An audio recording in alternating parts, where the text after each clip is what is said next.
Bom, seja muito bem-vindo, buscador, buscadora. Hoje eu vou tentar explanar um pouco sobre uma ideia. Muita gente tem algumas concepções erradas sobre o tema que é magia. O que é magia, né? Então eu vou explanar primeiro a respeito da nossa realidade. O universo que a gente percebe, ele opera sobre uma dualidade fundamental.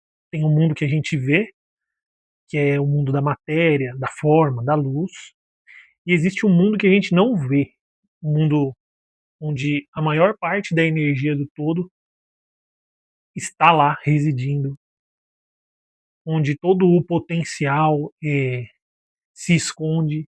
E eu digo que também é o mundo da sombra, não como uma coisa negativa, mas é porque nós não vemos, nós não temos acesso. Então a nossa realidade, o todo, ele é formado por 1% de coisas que nós conseguimos experienciar através, em sua grande maioria, por 5 sentidos: o tato, olfato, paladar, visão e audição. E existe 99% da realidade que se trata dos ditos mistérios. É essa sombra da realidade que nós não temos acesso de uma maneira tão fácil, tão acessível. A maioria das pessoas vive em prol desse 1%, em prol dessa suposta realidade do 1%. Essas pessoas são conhecidas como materialistas.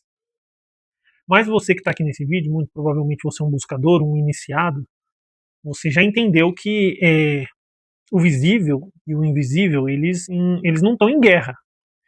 Esses mistérios aqui, eles não são inimigos de alguma maneira desse 1%, e desse 1%, esse 1% não é inimigo, ele não se contrapõe a esse resto. Em verdade, tudo é o todo. Eles são só duas faces de uma mesma moeda. E a verdadeira sabedoria, ela reside em você a aprender a caminhar sobre esses dois locais.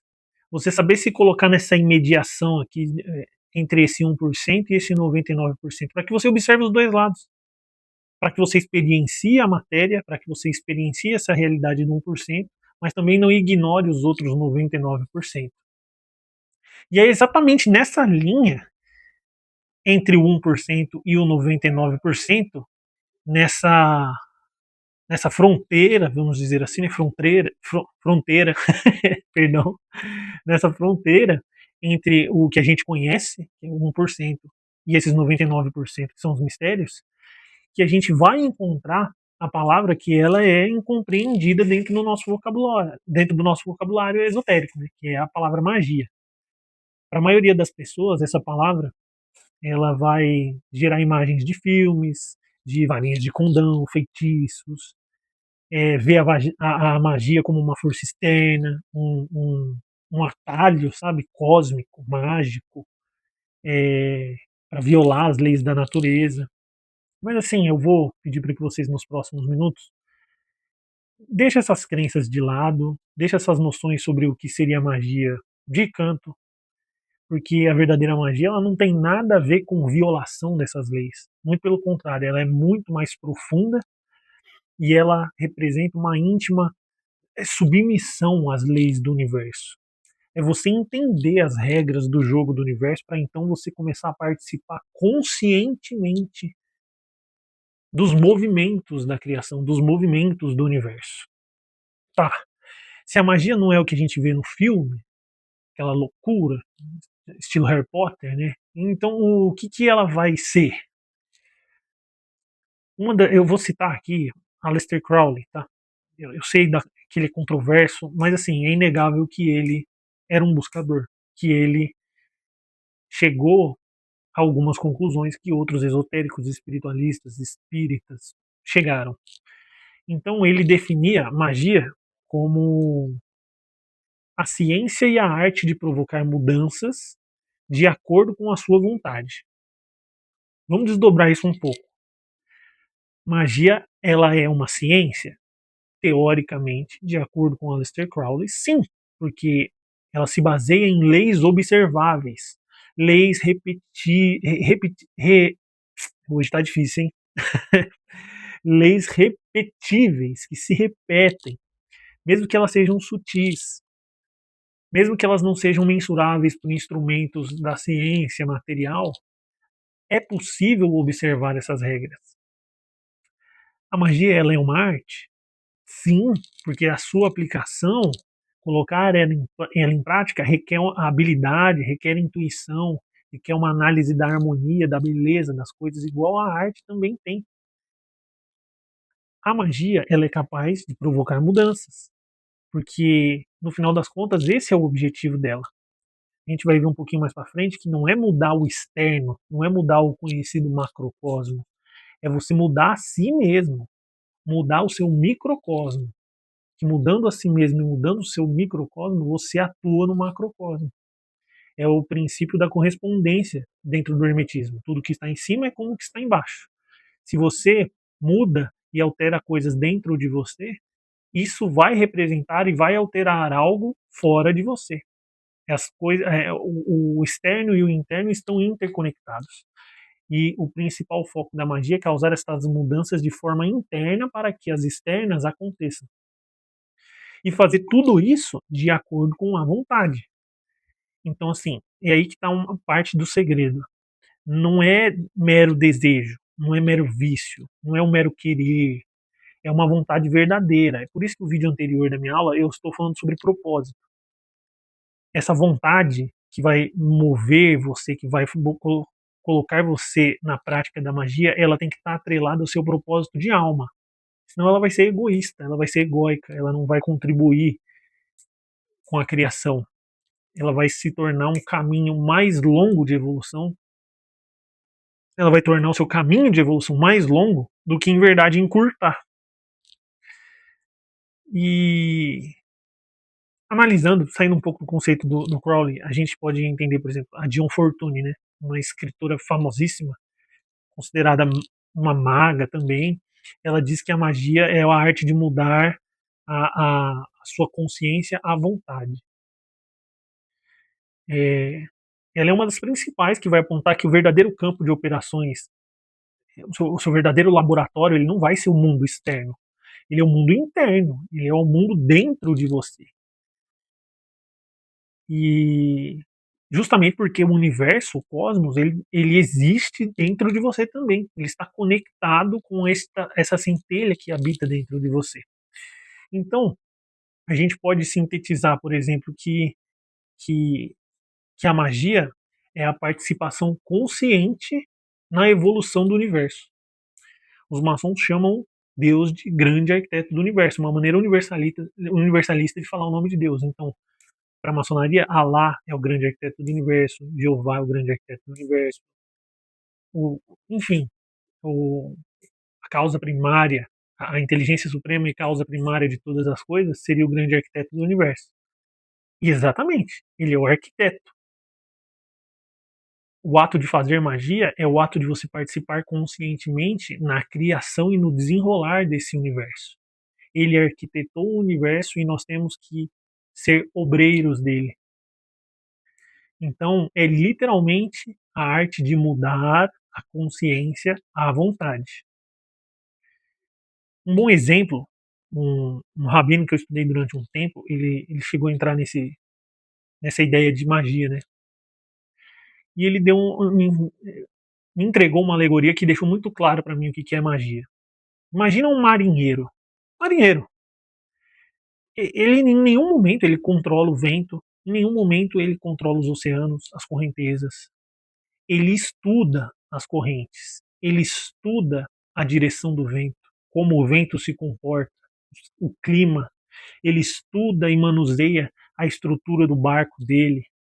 Ele usa as leis da natureza ao seu favor para pegar o seu barco e ir para onde ele quer, para o seu destino. Um mago, o ser que pratica magia, ele é um marinheiro do cosmos. Essa é uma das coisas mais bonitas que eu já vi na minha vida com relação ao estudo do esoterismo. Se você é um buscador, se você é um iniciado e você começa a ter a intenção de se aprofundar no conhecimento da magia, saiba que você é um marinheiro do cosmos. E você vai começar a estudar as correntezas do universo, os movimentos dos mares do universo, os ventos do universo. você vai aprender a construir um barco que vai te possibilitar navegar por este grande e vasto oceano chamado cosmos. Olha só que interessante. Em algum momento, o marinheiro quebra as leis do universo para poder navegar? Não. Em algum momento ele inventa uma regra, ele faz uma coisa extremamente impossível e fora da realidade para poder chegar no destino dele? Não. Ele só aprende a navegar pelas correntezas e pelos oceanos com maestria. Então, quando a gente se trata de magia, a gente vai operar a magia sobre um tripé fundamental. Eu desenhei aqui mais ou menos, porque é outra alegoria que me auxiliou muito a entender o que é a magia. Então a magia, ela vai se resumir em três coisas. Ela vai se resumir à energia, que é a matéria-prima de toda a criação, a consciência, que em tese é o que vai dar força e vai dar direção, e o símbolo, que é a linguagem que vai conectar esses dois. É bem difícil de entender isso. Porém, a gente pode aplicar esse conceito nesse desenho para ficar mais fácil de entender. Então a gente vai ter a energia,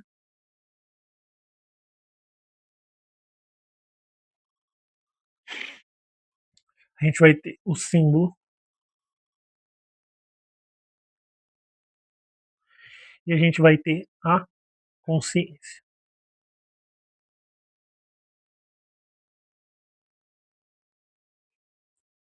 Parece abstrato, mas não é. Esse aqui é o contexto de uma olaria. Sabe olaria? Opa, deu uma balançadinha na câmera. Sabe olaria? Olaria, para os mais novos principalmente, o oleiro é aquele que trabalha com argila, né? Que cria coisas a partir da argila. Argila. Então, assim,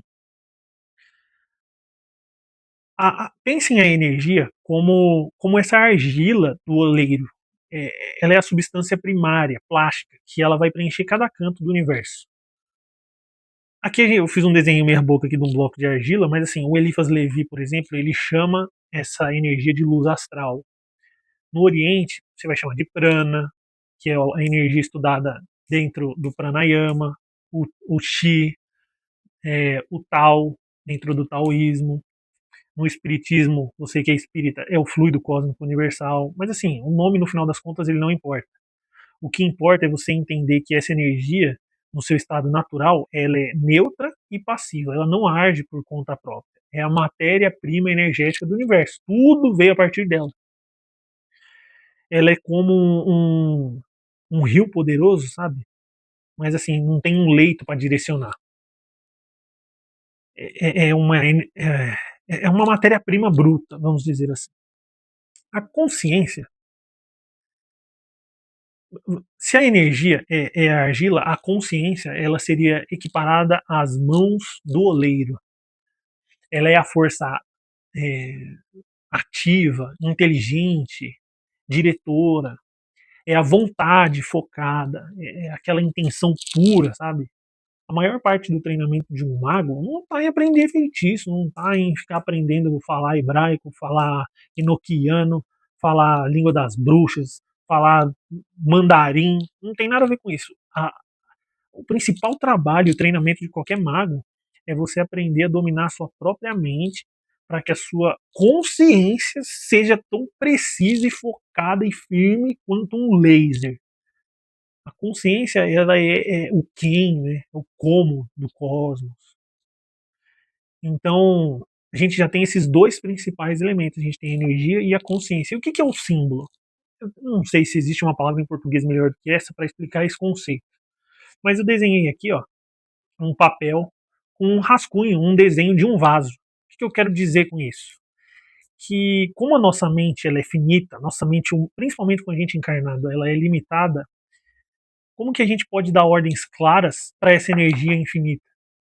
A gente precisa de uma linguagem que o nosso subconsciente e também o universo entendam. E essa linguagem é o símbolo.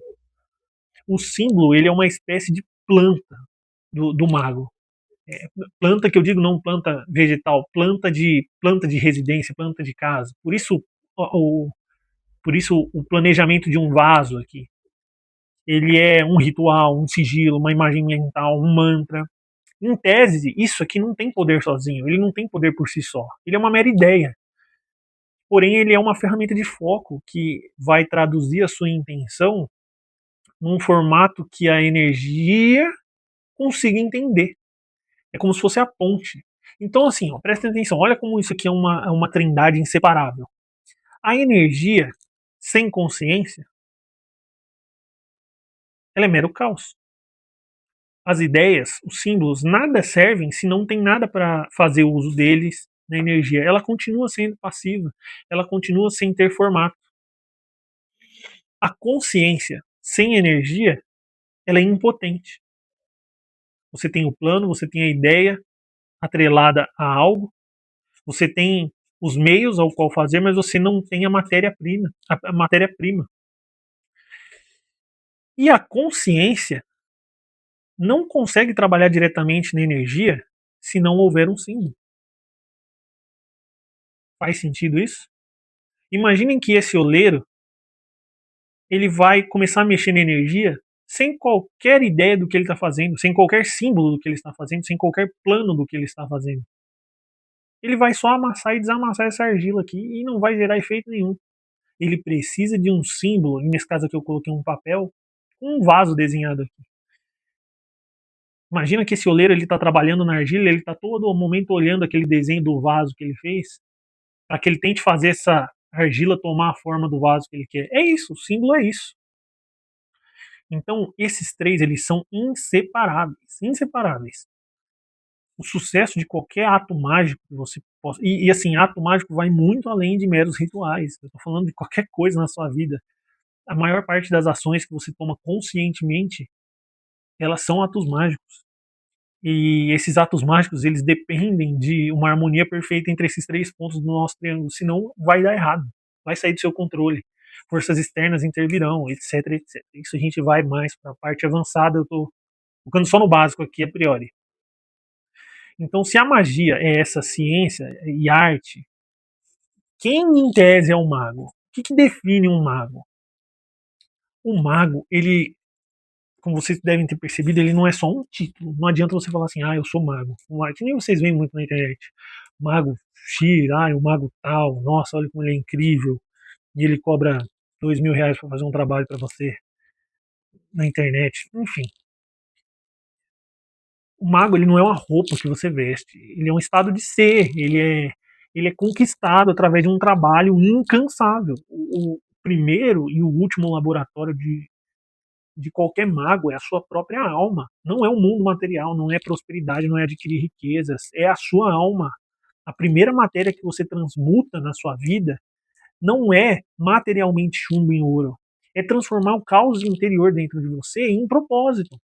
E novamente eu faço a conexão com a aula anterior. Se você não sabe o seu propósito, se você não tem um mínimo direcionamento do seu propósito, e o propósito que eu digo é a sua bússola, você não pode estudar magia.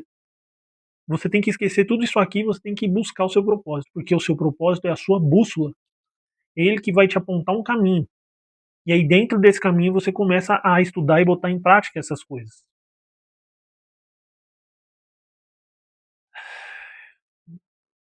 Para você dissecar um pouco mais o que seria um mago, a gente pode falar um pouco dos antigos arcanos dos iniciados, que é conhecido por muitos iniciados, tanto Rosa Cruz quanto maçons e outras ordens iniciáticas, como os quatro poderes da esfinge. Então, em vários livros que vocês vão começar a ler, vocês vão começar a se deparar com 4 verbos principais: saber, ousar, querer, calar. Vou repetir: saber, querer, ousar e calar. Mas o que isso quer dizer, Irã? Saber não é só acumular conhecimento. Saber é buscar a verdade e, acima de tudo, a verdade dentro de você. Conhece-te a ti mesmo. Porque se você sabe o que está dentro de você, se você entende o que é verdadeiramente você, você entende verdadeiramente o que está fora de você. É o princípio da correspondência do hermetismo. Tudo que está em cima é como o que está embaixo. Então, se você conhece a ti mesmo, você conhece os deuses e o universo. Por isso que essa frase ela é dita desse jeito no oráculo de Delfos, na Grécia. Por isso que está lapidado isso lá. O segundo verbo é querer. Então, querer é essa vontade focada que eu falei, que você tem que transformar ela num laser. É uma disciplina de um atleta, sabe, que trabalha 4 anos para estar numa Olimpíada. É, fazendo um paralelo, imagina lá um animal, um predador caçando uma presa. Ele não desvia do caminho dele. Ele não deixa as coisas distraírem ao redor dele, porque ele tem a vontade dele direcionada como um laser naquele momento. O terceiro verbo é ousar, e ousar quer dizer saber e querer. É você saber que saber e querer não são nada sem você ter a coragem de agir, de manifestar essa vontade no mundo material. Você tem que ter os pés firmes na sua realidade. Saber e querer não é nada sem coragem de agir. Não adianta nada você saber o que é o certo, você querer fazer o certo, mas você não fazer. Não ter culhão de fazer o que é certo. Difícil, né? E a quarta e última, o quarto e último verbo é o calar. E esse talvez é o mais importante de todos, porque ele significa não calar em segredo, como muitos falam. Muita gente vai achar que esse calar ele está atrelado a partir dos segredos das escolas iniciáticas, que não deve contar para ninguém o que acontece lá. Não. Isso está atrelado a você silenciar sua mente, silenciar o seu ego, silenciar suas emoções, para você poder ouvir a voz da sua intuição. Porque é nesse silêncio que o seu verdadeiro poder cresce e que você começa a se conectar com aqueles 99%. É a sua intuição um dos principais mecanismos de conexão com o mundo dos 99%, com o mundo dos mistérios. Então, esses 4 verbos são imprescindíveis você ter eles como base do seu templo interior. Saber, querer, ousar e calar. Eles não são só verbos, eles são os 4 pilares do seu templo interior que você tem que construir dentro de você. Então, assim, a gente chega à conclusão de que o mago, ele não é aquela coisa maluca, né? Lança feitiços, poderzinho. O mago, ele é o mestre que se tornou consciente e lapidador dos seus próprios pensamentos, dos seus próprios vícios, das suas próprias virtudes. Ele não, ele comanda espíritos, ele é mago. Não. Ele comanda o próprio impulso, ele comanda os próprios impulsos. Por isso que no tarô, o mago, ele é aquele que comanda os 4 elementos. Os 4 elementos são arquétipos para todas as forças que existem no universo, ou seja, ele controla todas as forças, todos os elementos que habitam dentro dele. Vai ter aula focada nisso também, como identificar seus vícios e suas virtudes internas e dividir ela entre os elementos, e sabendo dividir elas, assim você consegue trabalhar o elemento oposto para você minimizar os seus vícios e exaltar as suas virtudes, né? Então, assim, a magia, no final das contas, ela é um caminho de autoconhecimento, de autodomínio. E o mago é a prova viva de que um ser humano ele pode ir além dos seus meros condicionamentos para você se tornar um agente consciente da criação. Ser um obreiro do grande arquiteto do universo. É uma ponte entre o mundo visível e o mundo invisível. O convite, esse convite de todas essas aulas, dessa magia, ele não é pra gente escolher um lado em detrimento do outro.